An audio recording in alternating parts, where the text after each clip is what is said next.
এটা হলো থেভেনিনস পদ্ধতির একটা অঙ্ক। এখানে থেভেনিনের সাহায্যে এই উক্ত আরএল বা লোড রেজিস্ট্যান্সের মধ্য দিয়ে কারেন্টের পরিমাণ নির্ণয় করতে হবে। এটা কয়েকটি ধাপ অনুসরণ করে নির্ণয় করতে হয় বা করা যায় থেভেনিনের রুলসে। সো আমরা সাধারণত জানি যে কারেন্ট নির্ণয় করতে হলে ভোল্টেজ এবং রেজিস্ট্যান্স লাগে। মোট ভোল্টেজ এবং মোট রেজিস্ট্যান্স, সেটা হলো নর্মাল কারেন্টের ক্ষেত্রে। কিন্তু এটা বলেছে যে থেভেনিনের সাহায্যে সেহেতু এইখানকার রেজিস্ট্যান্স, মোট রেজিস্ট্যান্স বা থেভেনিন রেজিস্ট্যান্স আর এখানকার ভোল্টেজটুকু লাগবে। তো এখানে আমরা প্রথমে থেভেনিন রেজিস্ট্যান্স নির্ণয় করব, তারপরে ভোল্টেজ নির্ণয় করব, তারপরে পর্যায়ক্রম অনুসারে চিত্র এঁকে আরও একটি চিত্র আঁকতে হয় শেষে, সেই চিত্র থেকে কারেন্ট বের করতে হয়। তো পর্যায়ক্রমে আমরা করতে থাকব। তো এখানে প্রথমে দেখা যাচ্ছে যে থেভেনিন রেজিস্ট্যান্স নির্ণয় করার জন্য একটি চিত্র আঁকতে হবে। প্রথমে চিত্রটি হলো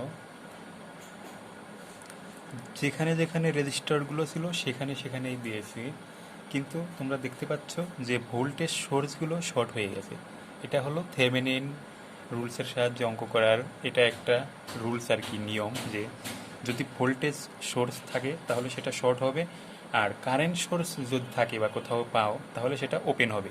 যেহেতু এখানে ভোল্টেজ সোর্স ছিল, দেখো রেজিস্ট্যান্সগুলো কিন্তু সেইখানেই আছে রেজিস্টারগুলো, বাট ভোল্টেজ সোর্সগুলো শর্ট করে দিয়েছি সব জায়গায়, যে জায়গায় ছিল। তো এখন এইখান থেকে আর থেভেনিন বা থেভেনিন রেজিস্ট্যান্সটুকু নির্ণয় করতে হবে অ্যাট ফার্স্ট। এখানে আর থেভেনিন এই 36-এর সাথে প্যারালালে, আর এই টোটালটা 5-এর সাথে আবার সিরিজে। শর্টকাটে করে দিলাম 10 ওহম হলো আর থেভেনিনটুকু।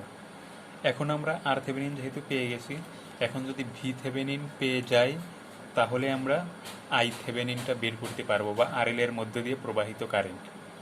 এখন আরও একটি চিত্র আঁকতে হবে, সেটা হলো ভি থেভেনিন বা থেভেনিন ভোল্টেজ বের করার জন্য চিত্রটা হবে এইরকম। এখন থেভেনিন ভোল্টেজ বের করতে হলে এটার পদ্ধতি হলো এই লুপের এই কাছে যেই লুপটা আছে সেইটার প্রত্যেকটার ভোল্টেজ ড্রপের বীজগাণিতিক যোগফল ওই সূত্র দ্বারা করলেই ভি থেভেনিনটা বের হয়ে যাবে। কিন্তু এটা করতে আগে আমাদের এইখানকার কারেন্ট বের করতে হবে, এখানের যতগুলো লোড পাবো। সো এখানে দেখা যাচ্ছে যতগুলো ব্যাটারি থাকবে, আরেকটি কথা বলে নেই, ততগুলো ব্যাটারি একবার করে অন অফ করে কারেন্ট নির্ণয় করতে হবে। যেহেতু এখানে অ্যাট ফার্স্ট আমরা দেখব যে যেইখানকার থেভেনিন ভোল্টেজটা বের করতে বলেছে সেইটা, যেইখানকার থেভেনিন ভোল্টেজ বলতে যেখানে আরএল ছিল বা যেই বিন্দুর কারেন্ট বের করতে বলেছিল যে এইখানকার কারেন্ট বের করো, ওইটা সবসময় ওপেন থাকবে থেভেনিন ভোল্টেজ নির্ণয় করার সময়। তো সেজন্য এইটা ওপেন করে দিয়েছি। এখন এইটা ওপেন করার কারণে এই ব্যাটারিটা কিন্তু অ্যাক্টিভ হলেও কোনো কাজে আসবে না, কারণ কারেন্ট কিন্তু ঘুরে এসে আবার নেগেটিভে ফিরে আসতে পারবে না। সো এই ব্যাটারিটার এভাবে থাকাও যা, আবার এখানে শর্ট থাকাও তাই, এটা কোনো কাজে লাগতেছে না। এখন আমরা দেখব তাহলে কোন লোডের কারেন্ট নির্ণয় করতে পারবো। এটারও পাবো না, কেননা কারেন্ট এইখান দিয়ে যাবে আর ফিরে আসবে না। সো এখানকার কারেন্টের যোগফল হবে 0, পরিমাণ হবে 0। কিন্তু এইখানে কিন্তু আমরা কারেন্ট নির্ণয় করতে পারবো, কেননা কারেন্ট এইখান দিয়ে এসে এইখান দিয়ে সার্কিট ক্লোজ হতে পারতেছে। সো এখানে আমরা যদি সূত্র ফেলি, একদম সিরিজ সার্কিট হয়ে গেছে না, সিরিজ সার্কিটের মাধ্যমে কারেন্ট উপর থেকে নিচে আসতেছিল, আর এইটা পজিটিভ নেগেটিভ দিয়েছে এই জন্যে, এটা এ এইটা বি ছিল, এ অলওয়েজ পজিটিভ হবে আর বি অলওয়েজ নেগেটিভ। এখান থেকে এটা বুঝতে পারি। আচ্ছা, তাহলে এটা এইখান থেকে আসতেছে, তাহলে আই 30 বা 30-এর মধ্য দিয়ে প্রবাহিত কারেন্টটা যদি আমরা নির্ণয় করি তাহলে হবে, তাহলে আমরা ক্যালকুলেশন করে পেলাম 3 অ্যাম্পিয়ার। যেহেতু 30 আর 6 সিরিজে আছে সেজন্য এটা সিরিজে করে দিলাম। এখন আমরা এই দুইটা চিত্র আঁকার পরে এখান থেকে খুব সহজেই কেবিএল প্রয়োগ করে ভি থেভেনিনটা বের করে নিতে পারতেছি। সুতরাং ভি থেভেনিনটা নির্ণয় করার সিস্টেম হলো এইটা।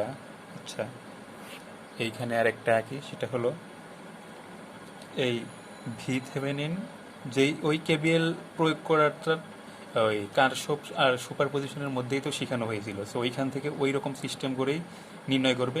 কারেন্টটা ফলো হচ্ছিল এই দিকে, তাহলে এটা প্লাস এটা মাইনাস, এখন এটা প্লাস এটা মাইনাস। এখন যদি আমরা লুপ ঘুরি, ভি থেভেনিন বের করার সময় কিন্তু আবার এই ব্যাটারিটা কাজে লাগবে, যেহেতু এটা ব্যাটারি সোর্স, এইটাও হিসাবের মধ্যে নিতে হবে। এখন আমরা যদি প্রথমটা নেই, তাহলে প্রথমটা ছিল মাইনাস ভি থেভেনিন, এই দিক থেকে লুপ ঘুরতেছি, তাহলে এটার প্রথমে ছিল প্লাস প্লাস 30, এটা হলো রেজিস্ট্যান্স, আর এখানকার কারেন্ট হলো 3, আর এটার প্রথমটা ছিল প্লাস প্লাস 110 সমান সমান 0। এখন এইখান থেকে খুব সহজেই আমরা ভি থেভেনিনটা বের করতে পারবো। ভি থেভেনিন হবে, এখানে ভি থেভেনিন হয়েছে 200 ভোল্ট ক্যালকুলেশন করে। এখন আমাদের অঙ্ক প্রায় কাজ শেষ। এখন আরও একটি চিত্র আঁকতে হবে এই আর থেভেনিন এবং ভি থেভেনিনের সমন্বয়ে। চিত্রটা হবে এই রকম।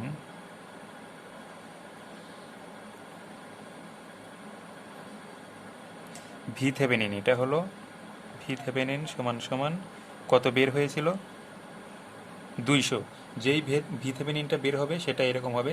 সিরিজে একটি চিত্র আঁকতে হবে, আর একটি হবে আর থেভেনিন, যেইটা আমরা এই যে এইখানে বের করলাম, এই যে এইটা পেয়েছি 10, এবং আর একটি হবে এই যে আরএল, যেইটা প্রথমে আমাদের মূল চিত্রে দেওয়া ছিল, সেই আরএলটা এইখানে বসাতে হবে। আরএল সমান সমান 150 ছিল, এত এত ওহম।